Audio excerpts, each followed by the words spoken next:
Welcome to the People's Republic of Illinois. Illinois is failing. It grieves me every single day to see the state that I love, that I was born in and raised in, being the punchline of jokes. Democrats in Illinois have raised income tax 66% this year. Before they started it, they had $6 billion of unpaid bills. After they raised it 66%, they still have $6 billion of unpaid bills. Redistricting has been a nightmare in Illinois. Moody's credit rating has just downgraded Illinois. Now Illinois has the lowest credit rating of any state in the nation. It's the worst pension system in the nation as well, worst funded, and corruption is so embarrassing. So much more for us to deal with. Liberals want to raise taxes and say that that's the problem, that we just have to raise taxes. The problem is it's a spending problem, not a revenue problem. Illinois is the petri dish of putrid progressive policy that promotes poverty and punishes productivity. We are the petri dish. It doesn't work. Look at Illinois. It doesn't work. Rod Blagojevich, Blago, is now 1,000 miles away from here, but 5 years later, the committee to re-elect Blagojevich is still running this state. The worst than all of this is the fact that we're surrounded by states that are really committed to common sense free market policies, and opportunity and jobs are fleeing our state borders. Mitch Daniels, governor from Illinois, has become someone I've had a chance to meet and get to know a little bit. Great man.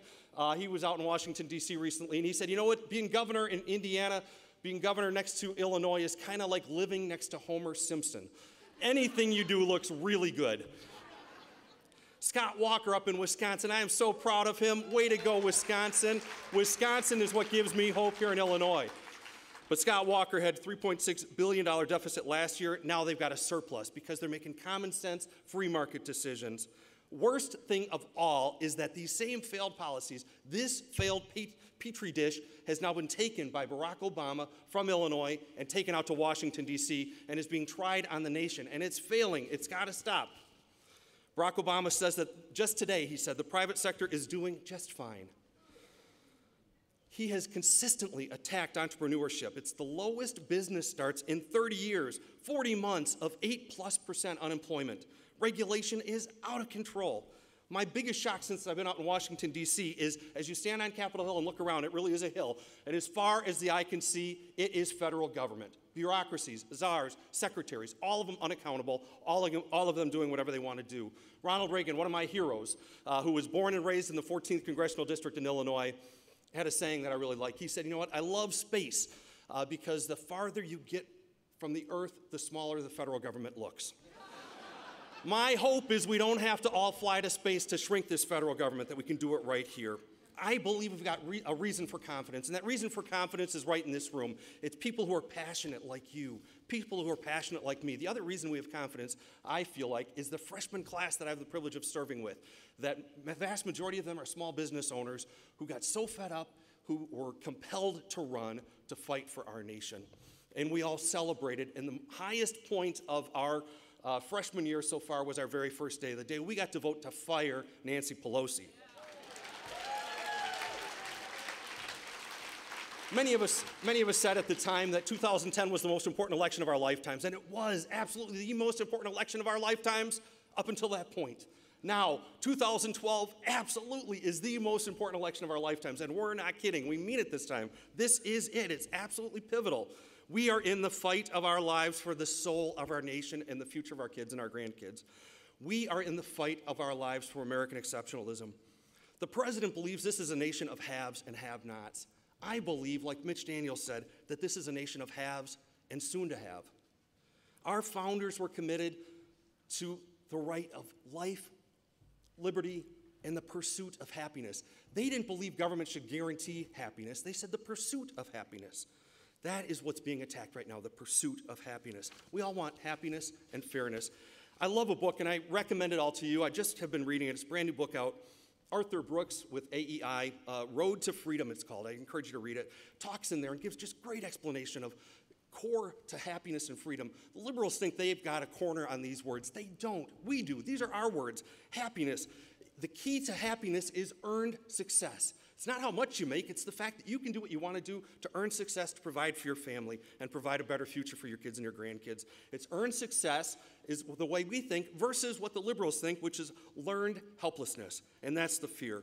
Free enterprise is the way that we fight against this dependency mindset that the president wants everybody to have.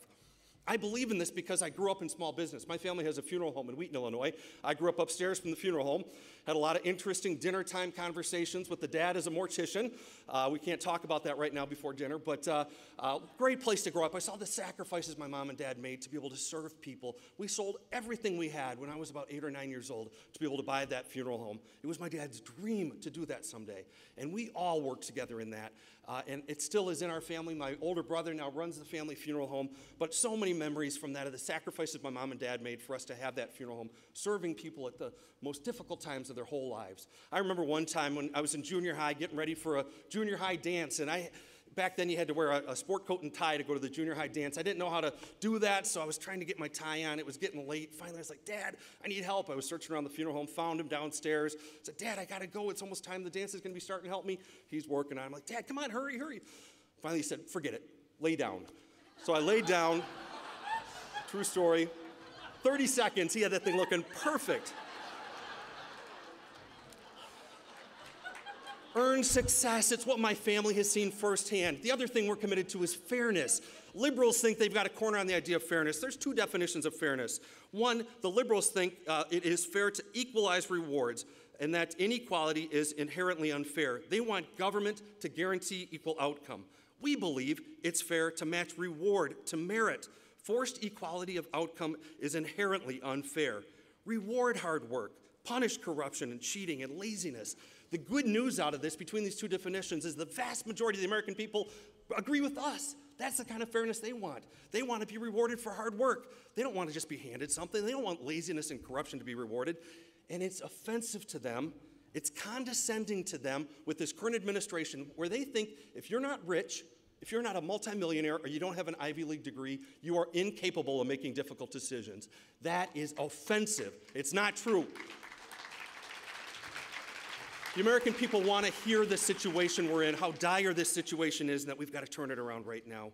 Obama's vision for the government is that U.S. government should be judged on whether or not it helps families find jobs at a decent wage, health care they can afford, and a retirement that's dignified. Government does all that for us. Thomas Jefferson had a very different vision. He said, a wise and frugal government, which shall restrain men from injuring one another, shall leave them otherwise free to regulate their own pursuits of industry and improvement, and shall not take from the mouth of labor the bread it has earned. This is the sum of good government. I agree with Thomas Jefferson. I disagree with Barack Obama. This is our battle. This is the time of our lives. The fight for our legacy and the future of our kids is right now. We are fighting for American exceptionalism that we all agree in and have been committed to. And I see it again all the time because my great-grandpa came here from Sweden over 100 years ago. He left Sweden when he was 16 years old, had a little pack of his clothes, no opportunity there, nothing, no future there. He sailed on a boat through Ellis Island, made his way to Chicago, finally found a job at Marshall Fields. I'm not sure if we're going to have a picture, I think, of my great-grandpa up here. My great-grandpa, when he was 16 years old, was a doorman at Marshall Fields and served as 50 years as the best doorman Marshall Fields ever had. You look on his face, he's the man there holding up the door. People knew him from all over the world. They'd get dropped off at his door because he remembered him year after year, and he'd save up his tips, and he would treat his family to one special lunch every year the day before Thanksgiving. He'd bring them down because Christmas decorations were up. It's not like now where they started Christmas decorations the day after Halloween. They actually waited until after Thanksgiving, but it was actually the day before Thanksgiving. Anyhow, my dad has continued that tradition for our family. We were down there a couple years ago with my whole family. My entire life of my dad, he's been going down there celebrating this, of really his granddad's legacy. But anyhow, we were going to the elevator. I walked up the elevator, and I looked over at my dad, and all of a sudden I see a tear start coming down my dad's eye. I said, Dad, what's wrong? He couldn't even talk. He just pointed. And there was a poster of this picture of my great-grandpa, one that my dad had never seen before, that now Macy's had up there. My dad couldn't even talk, but I was able to get a copy of that picture from my dad, one for myself. It's in my office out in Washington, D.C. It reminds me every single day of the sacrifices that were made. Our relatives came to this country not because it's a better government of distributing welfare. They came here because of American exceptionalism, because of freedom, because of liberty, and because of opportunity. And now is our time to fight for that liberty and opportunity. So in closing, I want to read to you again from one of my heroes, Ronald Reagan. Freedom is never more than one generation away from extinction. We didn't pass it to our children in the bloodstream. It must be fought for, protected, and handed on for them to do the same thing. I'm asking you, what are you willing to do right now over the next few months? Now is our time to fight for our legacy, to fight for our future, to fight for our kids, our grandkids, and maybe even our great-grandkids, for the legacy that they will have. Will it be a great, grand America, or will it be this vision that Barack Obama and everybody else has out in Washington, D.C. of dependency?